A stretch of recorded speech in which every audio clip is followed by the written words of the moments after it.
I want to win. And if I don't win, I ain't giving up. Started his business from nothing, that was 2018. Came top salesman in the country, multiple times had a dream. He would scale up his company and train thousands of people. Give you knowledge and teach you, don't let the problems defeat you. Launching private rocket. All right, everybody, welcome to the Profit Rocket Podcast. I'm your host, Victor Rancour. Today, we have an exciting guest. I got my buddy, Marc Mason. He's from Boston, Massachusetts. He's running a fantastic plumbing and heating and air company. Cool thing about Marc is he's, he stepped into this job just a short time ago, less than 2 years ago, and has grown this thing into a monster up there in the Northeast. So welcome, Mr. Marc Mason, to the podcast, man. Thanks for having me, Victor. Appreciate you. So, I wanted to bring you on just because, obviously we're in a lot of, different mastermind groups. We're friends on Facebook, and I'm kind of seeing the stuff you're doing. And a lot of what you're doing is it kind of reminded me of myself just a couple of years ago where, we're growing fast. We're buying trucks. We're hiring people. Let's kind of jump into a little bit where, talk a little bit about your company, talk about, where you guys started, how you kind of got into this business. And then, let's touch a little bit about the growth that you're having, man. It looks like you guys are just exploding out there. No, absolutely. Absolutely. Yeah, I'll touch with it. So I actually went to a vocational high school for plumbing, and that's where I got my background. In 2009, I graduated, went strictly to the workforce. I worked for a large mechanical company out of Boston that primarily did commercial, and we did about $60 million a year, had about 100 employees. So I worked in the field, got my journeyman plumbing license, and then fast forward, I ended up having a worksite injury, and they put me in the office. I brought in the office. They brought me in as an assistant estimator. Eventually, I turned into an estimator, into a product manager. And at that point, I was able to, almost manage multiple things at once. I have my book of business that I manage, which I did it very it came easy to me to manage because I'm very organized, I'm resourceful, solution-driven, and I was able to hustle on the side in real estate and plumbing in order to get where I am today. So, you fast forward 10 years from now, 10 years, and, me and my business partner built this monster here in Boston, and it all kind of comes back to those traits that I've learned and the opportunity I was given to come in the office and kind of be behind the scenes and really watch and get mentored by my owner at that time.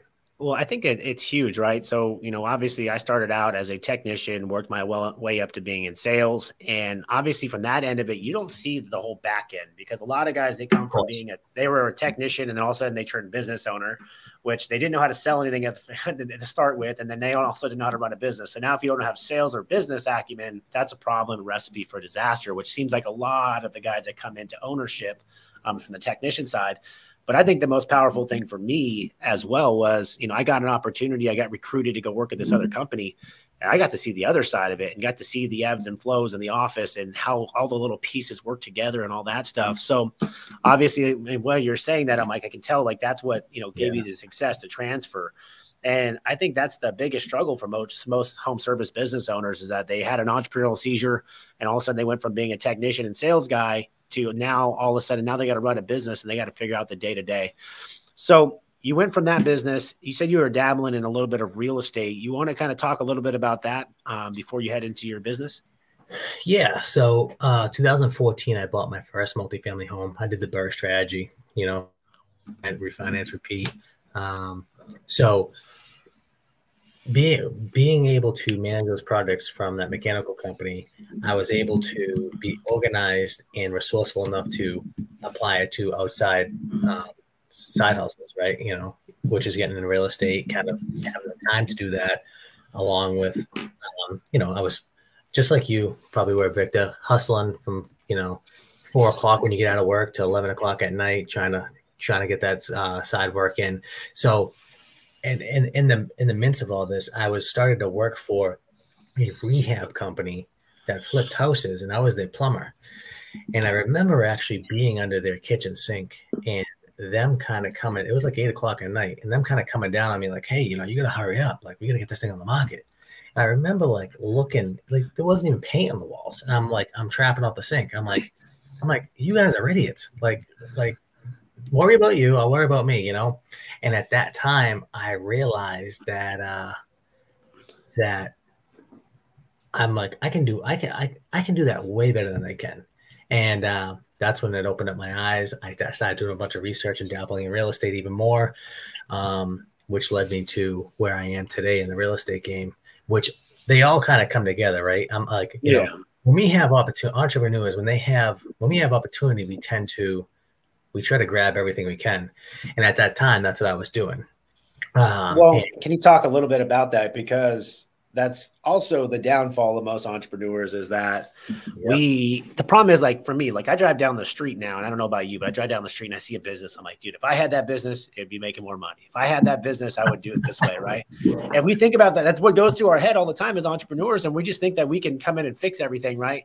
Yep. And what happens is, as you become more successful, people start coming to talk to you about ideas and opportunities. And, hey, I got this going on. And everybody's like selling it like it's the next best thing. And you're like, I can do that. I can do that. I can do that. Yeah. And we all of a sudden instead of focusing on the one we're with, right, we're all over the place. Is that kind of what was happening to you? I mean, obviously, you know, real estate's a full-time job. If you're operating multiple properties and stuff like that, that's a full-time job. What made you want to have another full-time job? So I tend to just go too fast. You know, it wasn't until recently, the past couple of years, that I've actually been like, all right, like, you know, let me think about this. Let me sit down and think about this, because it's actually an ongoing joke at the office. They call me Trigger Marc, because I'm just like, boom, like if something has to be rectified, I'm on it, you know. So I feel like I had to really control that trait starting a couple of years ago, because you know, the more money, more problems, like you were saying earlier. And, you know, it was to the fact that it took me having 3 businesses to realize, like, holy shit, there's not enough time in the day. You know, I need help. I need to hire. And you just don't know when to hire. I mean, you're coming into business as a new business owner, and you know, you can be doing it for 10 years and you just don't know what you don't know. So, you know, once I realized, I'm like, all right, let's do some math here. Let's see where all my time is going. Like, I need someone to do this, because you're so nervous as a business owner to hire. It's one of the, you know, at first, you know, it was very hard to hire that first person. And a lot of people are owner operators and they're techs that kind of go out on their own, and they never get over that first hump of getting out of the truck. It's so tough for them, you know? See, I fucked up. I had 4 employees or something like that day one. So I made the decision. Right way to do it. I didn't want to be in the field. I didn't want to do that. And I didn't want to be the technician. I didn't want to be the installer. I ended up doing that stuff too. But that was also a mistake I made too, is that I hired too early, right? I started a brand new business. I hired these people, and guess what? When you hire somebody, their livelihood depends on you. And your ass needs to eat the cost. Your ass needs to eat his payroll to make sure that they're taken care of. And I think that was a mistake that I made, rather than most guys, they hold on, and they actually are smart enough to hold on to the cash first, then hire. I said, fuck it, I'm going to hire, and then we'll figure it out from there. So at least you were smart enough to not over hire. Yeah. Yeah. I mean, when we started RCL, we put $20,000 in the bank account, and, you know, knock on wood, we haven't put another cent in it since. So it's been successful, you know. But like you said, you need to get the coaching, the mentoring. You got to be in these mastermind groups, because you need to surround yourself by other people that made the mistake already. Like, now that we have this connection, I could hit you up anytime, be like, hey, I'm running into this, and you're going to be willing to help me, because that's what we do. We're givers, right? Yeah. So.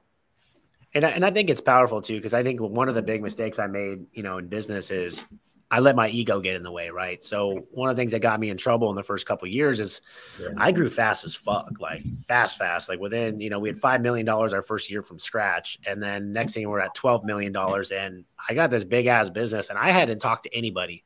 I haven't asked for any business advice. I didn't go to any coaching programs. I didn't go to any of it. And I still remember like thinking like, dude, I don't need all that shit. Why would I pay for site? I know it all, man. I've already worked at these companies, and I know this shit. And you don't know what you don't know. And for me, I was failing without knowing, because I wasn't tracking the numbers. I didn't have the right KPIs. I didn't have the next checks and balances. I didn't have SOPs.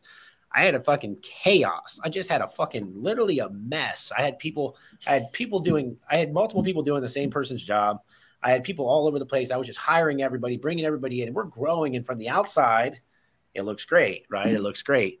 And then all of a sudden your accountant comes to you one day and says, hey, Vic, we need some fucking money, and you have to figure it out. And I think that was one of the biggest mistakes. Is like, if I was to start over, day one, I would have had a mentor. Day one, I would have had processes and procedures in place. But instead, I was flying by the seat of my pants. And the good thing is, just like probably you are, I'm a great sales guy. So I would sell my way out of every problem, where most guys who can't sell them will sell their way out of problems.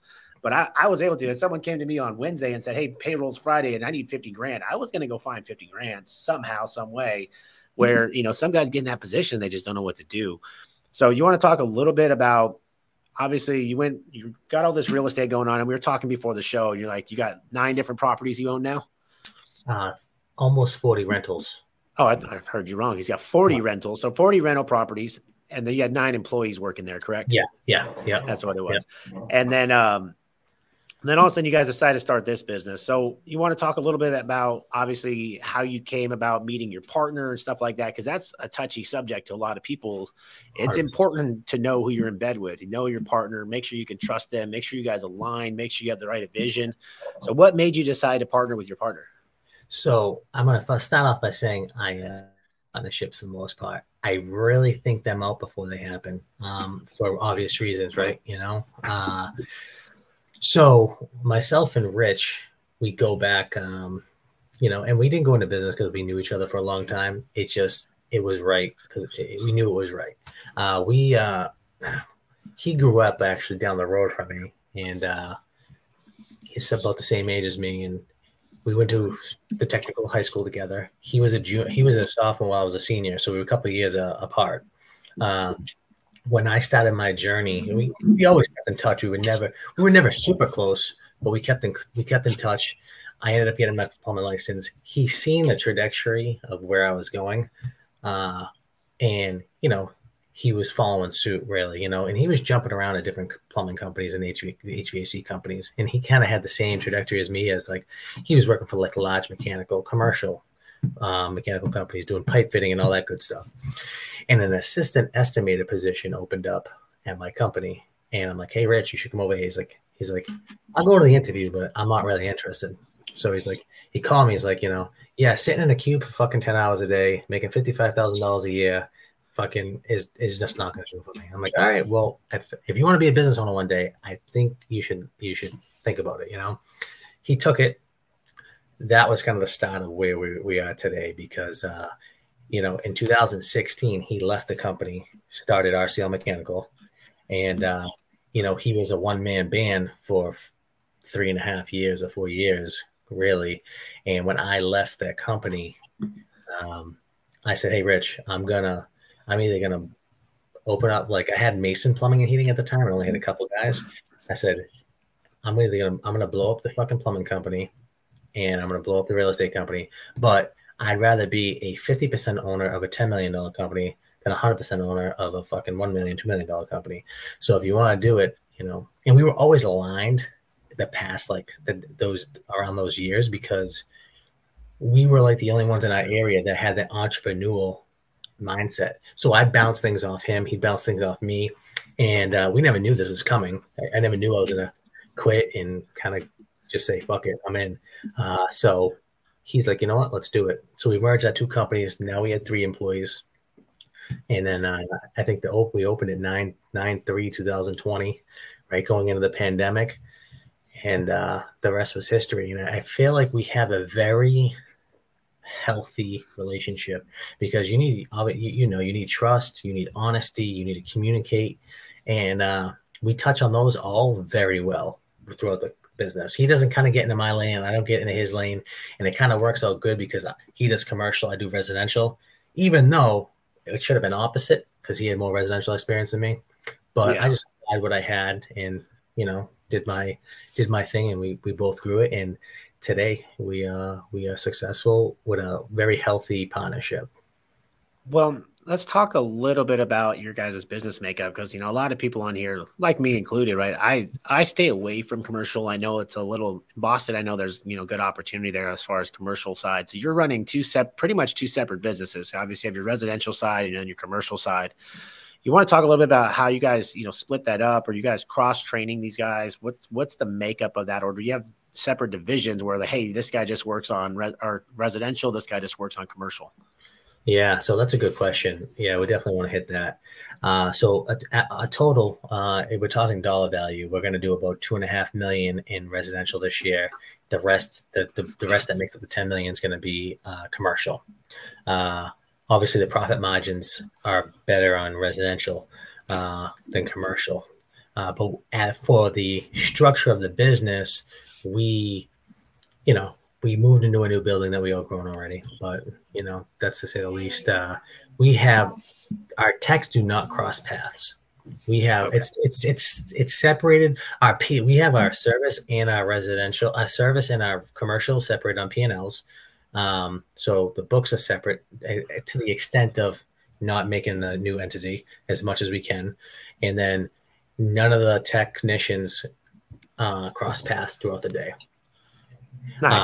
Are you running on a CRM right now, or how are you guys splitting that up? So that's been obviously so in the commercial world, a Sage is where you want to be. And we signed up for Service Titan in the beginning, about a couple of years ago, and our goal was they sold us on them being able to do commercial, and that's not the case. So they actually been working with us to kind of develop it and kind of make it work for them, because they see the kind of experience that goes into it with the purchase orders and all the good stuff. That it's just a totally different change from residential to commercial. But yeah, we have estimators and product managers, and it's totally separate. So we have product managers for both sides of the business. Service manager over here, we got the product manager over here. There's about 20 people in the office. We're almost heavy in the office because it's two businesses. Yeah, I was going to say that sounds pretty heavy in the office, because that's more than I have in my office. It's about probably realistically about 15, 16 people in the office. We have a total of 55 in the company. So, nice. But it's, like you said, it's a beast. You got to feed it, and we almost get hit a little bit extra because of the overhead to doing both businesses, right? We kind of make it up on being under the same roof, but you get hit on other ways. That's the hard thing about commercial. Like, don't get me wrong, there's money in it, right? But you have to have the money to float money. Like, you have to be able to carry large amounts of cash reserves, stuff like that, to be able to float you when you're waiting on a check, or if someone's not paying up or whatever it is. I think that's the one thing that a lot of people run into, is they get excited about commercial, then they all of a sudden don't get paid for 90 days. And now they're stressed out all the time. So it's hard. It's almost like a harder thing to get into, because residential, I put the unit in today, I'm getting paid today, right? Yeah. Commercial is like, I put the unit in today, and then we're going to send a bunch of invoices to these guys, and we're going to call them 100 times, and then we're going to maybe get kicked around for a while. Then hopefully we'll see a check in about 90 days. Yeah, you nailed it. Yeah, and that's the hard part about commercial, because just like anything else, as long as you run the business the right way, you hit the margins right, you price everything right, there's money in it, but you have to understand the commercial side. Like, for me to go jump in, if I was to go jump in head first into commercial, I would fail. I don't know that side of the business. I don't know the ebbs and flows. I don't know, the little secrets to how to get these guys to pay you. I don't know all those little things, where it's like, I kind of just stick to my bread and butter, even though I get offered commercial work all the time. And people are like, could you do this? I'm like, no, I just won't. And I think for me, and if you're a listener to this, is just stay smart, stay in your lane, right? If you can't predict the outcome of a job or a project, don't take the job. And so many guys will run around town just taking everything. Oh my God, he said he's going to give me this $200,000 commercial job. I'm like, have you ever done a $200,000 commercial job? Well, no, I'll figure it out. I'm like, you are fucking wild, dude, because you can't predict that. You don't know. You've done it enough times. All the things, the checks and balances, how to put buffers in, how to make sure all this stuff's done. So many guys will take these jobs, and all of a sudden they're tied up for 3-4 months. They don't get paid. They can't figure out why they have no cash. And, all this stuff's happening because you still got to pay your employees this entire time. So that's one thing I'll stress to you guys, no matter what you go into, right? You have to be able to create something that's predictable outcome. It's the same thing with me and mini splits, man. Me and mini splits don't get along. I just won't do them. I can't control the outcome, so I won't do the job. And I think that's if you guys are listening to this, you guys got to stress that in your business. If you're doing stuff you can't predict the outcome, you need to stop that and figure out either how to predict the outcome so you can price it right, or just step away from stuff that you're not ready for. 100%. The technician, another thing to bring up for the listeners is your normal technician that goes and swaps a furnace, or they're trained to sell that piece of equipment. They're not trained to manage a $200,000 job. There's much more responsibilities that kind of equate to that. Now you're managing other people. Now you're managing our labor hours. Now you're managing everything at a bigger pace, and there's change orders that come into play that need to be appropriately discussed to the general contractor per the contractual agreement. You go from residential, you making the contract, to commercial, where you have a 400-page contract that you sign your life away on, Yeah, no, and a lot of people bite off more than they can chew, right? Because it's funny because the new guy that gets into commercial is like, dude, I keep winning all these jobs, and everybody's like, dude, you're undercutting it by fucking half. You're 25% less than everybody. No wonder you're winning the jobs.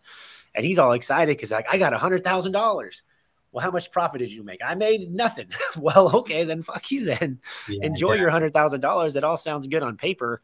It's just like anything else, right? Like, there's a reason why I talk about profit all the time, because guess what? The other shit don't matter. Like, I can get all the revenue in the world, and I've been there where I've sold, over 2 million in a month, and we broke even on the month, where we didn't lost money. And everybody's like, how do you sell $2 million and not make any money? It's like, well, you take every damn job, and then you also you're not job costing, you're not doing all these things. You're taking unpredictable stuff. Because I used to do, where I'm at, a lot of people don't have central heating. They don't have central cooling. So we have to do cut-ins. So we got to take a wall heater and turn it into a central system. And then all of a sudden it takes 4 days instead of 2 days. Now our overhead doesn't change in those 4 days. And those things you have to learn as far as if you're running a business. So many guys think like, oh, I made $10,000 on that job. Well, it took you a week to make that $10,000. So you really only made $2,000 a day, but your overhead's $3,000.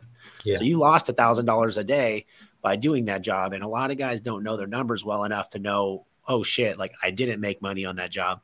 And I think that's what I stress. I talk to you guys so much about profits. And that's what we teach, is how to do that. And so, yeah. Anyway, so now you got this $10 million business, you're running multiple divisions. And then you also got your real estate thing going on, and it seems like you're doing really good with that. Then, we had this conversation. You decided that I would want to run a restaurant. You want to talk about that a little bit? Not run. Definitely. But, this goes in with that shiny object syndrome that we have as entrepreneurs, right? So we, the pandemic hit, and someone came up to me and said, hey, we ran out of money on this restaurant. Would you want in and help finish it? I'm like, absolutely not. Like, have you watched the fucking news lately? It ain't happening. Like, whatever. I go home, I sit down on the couch, whatever. Or I was probably driving, because I do most of my thinking when I'm driving. And I'm like, maybe I can make this work. I'm always trying to make something work.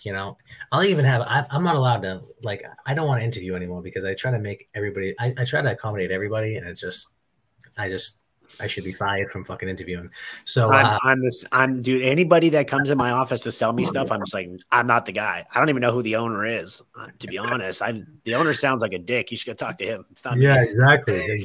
Dude, I'll get sold on everything. I'm like, I'm a lay down. Most good salespeople are lay downs, and that's a fact. Yeah. So so 2020 rolls around. They get about halfway through this restaurant. They had a bad partner. I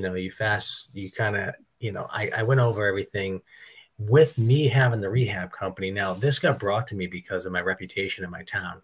They thought, hey, let's call Marc. He knows he has the resources. He probably has the money. I know of him, blah, blah, blah. Boom. Let's call him. So that's how that's where the opportunity of you creating your authority in your area is very valuable.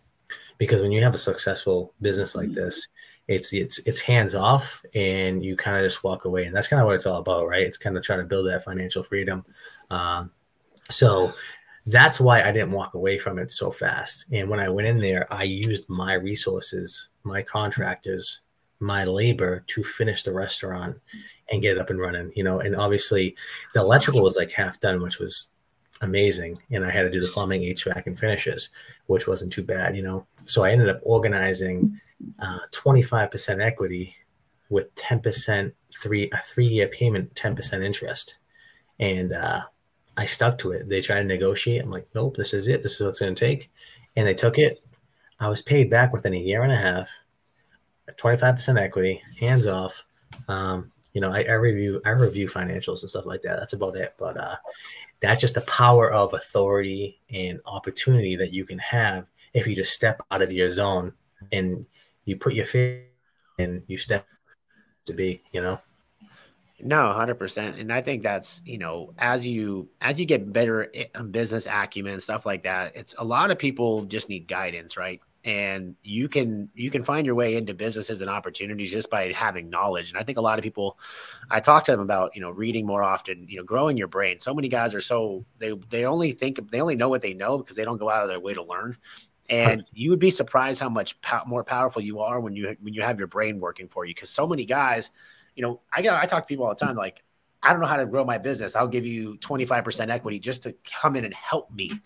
And you start getting these opportunities thrown at you just by putting in the work and the time and gaining that knowledge. And then obviously you were able to come in, put a little bit out of pocket and get an opportunity because you set yourself up and you put yourself in a position of knowledge that allowed you to get that where nobody else would have got that opportunity. Or even if they took the opportunity, they wouldn't know what to do with it. Yeah. Which is powerful. And like I said, the main thing, like I've always been, is like, I came in not knowing anything about business and I had to be taught. And I think that the more people that get business acumen, the more people that understand the numbers. And I run into so many guys that are like, well, I don't do that. My office girl does that. I don't do that. My accountant does that. I'm like, dude, fuck those people. You need to know it better than they do. You're just there to fucking watch them. They should be doing the job. You should know it at the back of your hand so that you can check and balance these people. And so many people in our industry refuse to learn it. They just say, I'm the tech. I'm just the owner. I don't do that. I pawn it off to everybody. And that's one of the biggest failures in most businesses is like, you start talking to the guys that are the big boys, the Goodriches, the Leland Smith, and these other guys that are running Horizon, the Wrench Group guy. Those guys are the CEO because they know the numbers like the back of their hand. And if something's off, they can sniff it out. And I think that a lot of people need to, like, if you're a technician, you're owner operator, you got this business, or maybe you're an owner, you got 5-6 employees, I would dedicate every fucking minute into learning business, because if you learn that, everything else is just a game at that point. Would you agree? Yeah, 100%, and it's funny that, even today I brought this up to my team. It's like, you need 3 things to be good in business. You're going to be organized, you're going to be resourceful, and you're going to be able to communicate. If you have those 3 things, you're most likely going to be successful in business. And, I don't think you would disagree. No, 100%. But we also, as just how it's human nature, guys, just how we are, man. Like, especially the guys that were the technicians, right? And they just think like, no, you don't know what you're talking about. I have an outside accountant. I said, okay, does your outside accountant know heating and air conditioning? Well, no, but they are an accountant. I said, okay, do they understand how to structure your P&Ls? And I get these guys P&Ls back, and it's like, look I'm at 60-something% net. And I'm like, no. This goes up here, buddy. Like, this is not how this works. And some of these, I go in and they think they're making money. And I come in and like, within probably an hour, I'm like, dude, you're not making shit. You're at 2%, 5% to the bottom. What's going on? They're like, I didn't even know this. I'm like, yeah, it's because you haven't taken the time to learn your numbers to be able to fight back and be able to start asking questions. If you don't know what questions to ask, you're not going to ask any questions. Yeah, 100%. I think there's a super need for the niche that you're going into and what you're doing. There's a super need for that, because more people, the entrepreneurial is growing. It's a growing position in the world right now. Everybody's kind of trying to go into it. There's so many resources online that teach you it. And I feel like there's not enough people that are doing what Profit Rocket's doing, and it took me forever to read a P&L and a balance sheet to understand it. Like, they don't teach that shit in school. Like, Dude, they don't, nothing. They don't even, like, even if you get a business coach, right? Your business coach doesn't teach you. I always talk to people like with business, like, I got a business coach. I'm like, okay, well, your business coach has one job, and his job is to make sure you keep coming back for more. And if you don't keep coming back, he doesn't have a job. So he's not going to give you everything. He's not going to teach you everything, all the stuff you need to know. And they're like, well, yours, I'm like, what's the difference in yours? I'm like, I'm giving you everything, and I'm going to teach you how to actually do it. And if you actually pay attention, you are going to learn business, and you'll actually you'll be far more successful than if you get a business coach that's spoon feeding you for the next 2 years and you barely get anything out of the dude. And I think that's why I'm getting, I get a lot of flack from the industry, because I'm getting people are pissed, dude. A lot of these business coaches are fucking mad because they're getting fired because they're not giving the information as fast as I am. I'm like, literally, here's everything you need. And my main goal, and everybody's main goal, right, out of anything should be, how do I condense time? How do I take what's going to take 10 years? How can I bring it down to 2 years, 3 years? And I think that's one thing that I'm trying to teach is, like, let's condense time. Because for me, I want to condense time. I don't want to do this for another 30, 40 years. I just don't. I'm 34. I want to be done by 40. Like, I just want to be sail off into the sunset. I'm like, send me up to Canton. I'm out of here, bro. Yeah, you're 100%. You nailed it right there, though. You nailed it. You got to condense time. That's the one thing you have to work towards. And when you're in business, you understand that and you work towards that. Every day I'm working towards how can I condense time? How can I delegate this? Because like you said, there's just too much moving parts throughout the day. You've got to be able to get the right coach, the right program that's going to push you in the right direction and not just be money hungry.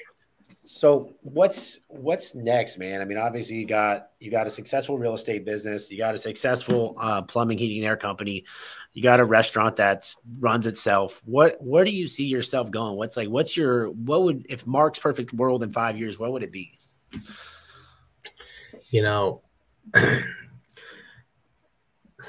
I don't think I'm ready to hang up anything yet. I think I'm just passionate about the growth of business in general. I love building. I think I'd like to get the real estate company, and the plumbing company to a point of I can exit to a certain extent. You know what I mean? And if that means exit as in, a percentage, or I can work remotely, like you said, 3 to 4 hours a week in the office, because I ultimately want to kind of give back to others. I want to, go into, coaching of some sort, or, helping others in some sort, some way, in that aspect, and I'm probably going to move the fuck out of Boston because it's cold as shit and it sucks. It's depressing. And I wouldn't blame you, man. I lived in Cleveland for a year, and obviously Boston's better than Cleveland, but it's the same thing, man. You got those winters are long and it's cold. Everything's dead. It's not a fun place to be. Where would you go? I mean, obviously you East Coast people always want to go to Florida for some reason. You guys like yeah, I love Texas. I go down to Texas pretty much every other month to go because I'm in Apex. So I go down there, and it's almost like I have a little family down there. So I do like Texas. I kind of like the weather, the conditions down there, the people. Not snobby. Boston up here isn't snobby. I'm sure you get the same shit in California. So yeah, that's the plan. I mean, within 3 years, I'm gonna want to probably at least be switch my time. Maybe like the winter, be in Texas, come back. So we'll figure it out. I think it's a moving target. I'm assuming I'm going to have some kids soon, stuff like that. So I just got married about 3 or 4 months ago. So a lot of moving parts, and the business is finally getting situated. The wife's actually kind of starting to understand my motivation and the hustle and the business aspect. They don't get that part. Most of the time they don't get that part. She's a lot better now than she was. Let me tell you that one.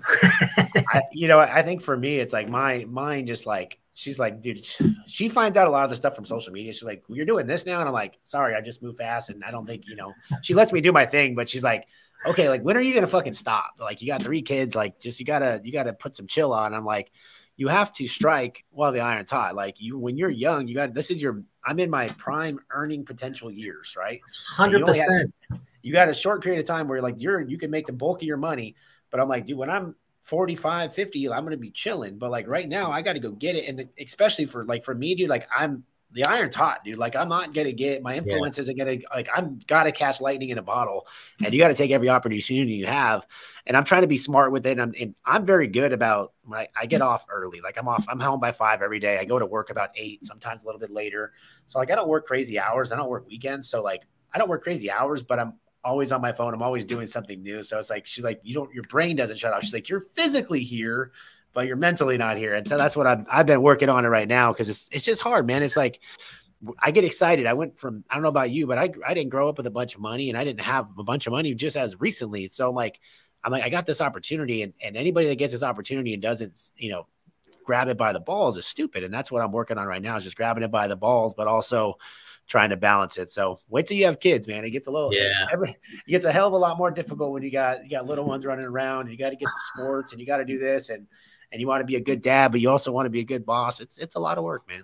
Yeah, no, 100%. I'm glad you said that. Yeah, absolutely. I mean, hats off to you. Like you said earlier, you were at a peak stage in your life and in your business with your reputation and your influence and with everybody, you need to take advantage of it, you know, because I mean, you're stealing from yourself, your clients, and your family if you're not, you know, and they have to understand that, you know, it's just different. Not everybody's molded to do what you do, what I do, No. what other business owners do. So someone's got to make the name and be the example, right? Yeah, and just like anybody that's listening to this, man, like you got to grab it by the balls. Like you guys have so much opportunity right now out of almost any industry. That's every industry right now is really worried. They're worried about what's going to happen next year. They're worried what's going to happen the next 24 months. And realistically, if you're in the home service space, there's not much to worry about. If you have your shit dialed in, you got your processes dialed in, like the toilets are going to keep backing up, right? You know, the air conditioners are going to keep breaking. Furnaces are going to keep breaking. That stuff isn't going to stop. And you have to look like you have an opportunity right now to grab it by the balls and go and build something special. And right now, these businesses are worth more than they've ever been worth.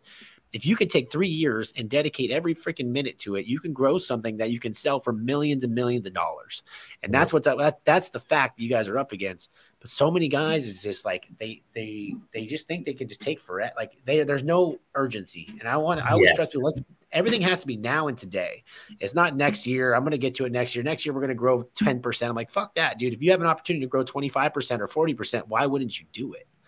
And so many guys just don't want to take it by the balls. But if you take it by the balls now and you get the condensed time, you can exit these businesses. You can exit a couple times. You can go 3 to 5 years, exit another 3 to 5 years, exit another one. And that's the opportunity you have is for the young guys. And, you know, I got a lot of guys that I mentor that are in their early 20s that are starting their businesses. And I'm like, dude, I'm just like, I wish I started my business in my early 20s. Dude, I'd be. Once you have the sauce, you replicate it, right? You know, it's all the same. It doesn't matter if you own a restaurant, a plumbing business, HVAC, electrical. It's all the same. 100%. You know? So, Marc, you coming out? We're going to see you in Austin this year for the Profit Rocket event, or what? Yes, sir. Absolutely. I didn't get to make it last year. I was getting married, but I will.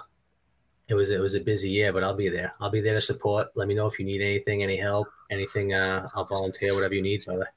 It's going to be badass. Well, Marc, man, it was a pleasure, obviously, getting to know you a little bit, man. You got an awesome story. I mean, your trajectory right now, just like, you know, taking off like crazy. It's fun to watch from afar. And I hope you guys, you know, listen to this and got a little bit of information out of it you guys can use in your business. And that is the goal of this podcast, is that I want you to pick up a couple little nuggets every episode where you can implement immediately. Remember, this industry is not about creating everything new. It's R&D, rob and duplicate, figure out what other people are doing, implement in your business, and then tweak it a little bit to make it better. And that's how we're able to grow and grow fast. And like I said, from this podcast, let's try to condense time and get there as quickly as we can. So thank you guys for tuning in. Marc, thank you so much for joining me on the podcast, man. I know you jumped on short notice, so thank you again. Appreciate you, brother. Take care.